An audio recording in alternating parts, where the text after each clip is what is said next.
usted como defensor de alguna forma del guaraní o apasionado por la lengua, ¿qué le produce ver, por ejemplo, bailes como los que se estaban haciendo, las niñas que cantaban, incluso la soprano, que a mí me impresionó en realidad llevar el guaraní a ese nivel de cultura clásica, ¿no?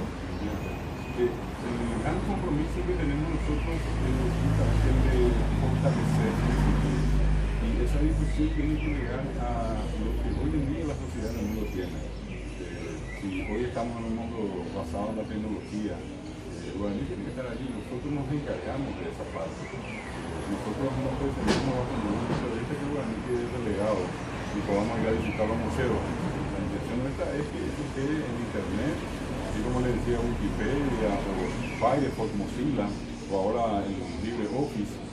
Son algunas de las estrategias que hoy se dan. Ahí tenemos por ejemplo PowerPoint en guaraní, que son interactivos, que se pueden utilizar en las clases. Hay películas, hoy en día están muy promocionadas, películas paraguayas, que han ganado premios internacionales. Y eso causa una gran satisfacción. Cuando venimos a un tiempo en el cual no había precisamente digamos, una situación de afecto hacia guaraní. Ese tiempo cambió notablemente.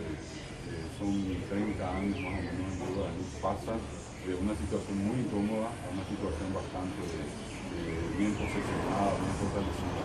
Para nosotros es un motivo de orgullo que universidades tan importantes como la Sorbona o universidades alemanas o españolas, norteamericanas inclusive, tengan cátedra de guaraní. Eso demuestra que es una lengua emergente. Hoy se habla que en pleno Mercosur hay 10 millones de guaraní parlantes.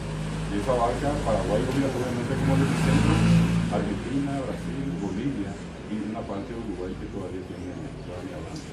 Entonces, se volvió más que, digamos, una cuestión de simplemente trabajar por promocionar guaraní, es una cuestión de arraigo, de identidad. En ese sentido, el guaraní se transforma en una identidad más sudamericana.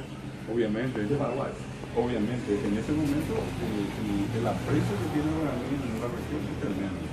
Encontrar universidades tan importantes como la de San Pablo, acá, la de Buenos Aires, la UBA, o últimamente la UNILA, dando clases de guaraní, significa un enorme salto y una posición de prestigio para el idioma guaraní.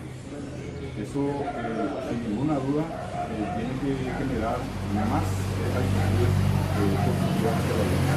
A nosotros nos sorprendió gratamente y no era seguramente una cuestión que fácilmente se iba a dar, pero hoy el Parlamento del Mercosur tiene el guaraní como idioma oficial y el propulsor es un ciudadano uruguayo, el nombre de Rubén Martínez Huelga, que fue el que puso el mayor empeño junto con los parlamentarios paraguayos para que el guaraní sea el idioma oficial del Parlamento del Mercosur. ¿Además del español o es el idioma? Son tres idiomas que en este momento tiene el Parlasur como idiomas de trabajo: el castellano, el guaraní y el portugués. ¿Algo más que no le he preguntado que quiera destacar de lo que hace usted, de Ateneo, de guaraní? Sí, a me encender a Paella de Chávez, de Peña Mujer, Pichi Pereira, luego hay que ir de los abuelos de Paraguay, luego hay que ir de los abuelos de Guaraní, algo hay que ir de los abuelos de San Miguel, de los Sucre, con ella de Guaraní.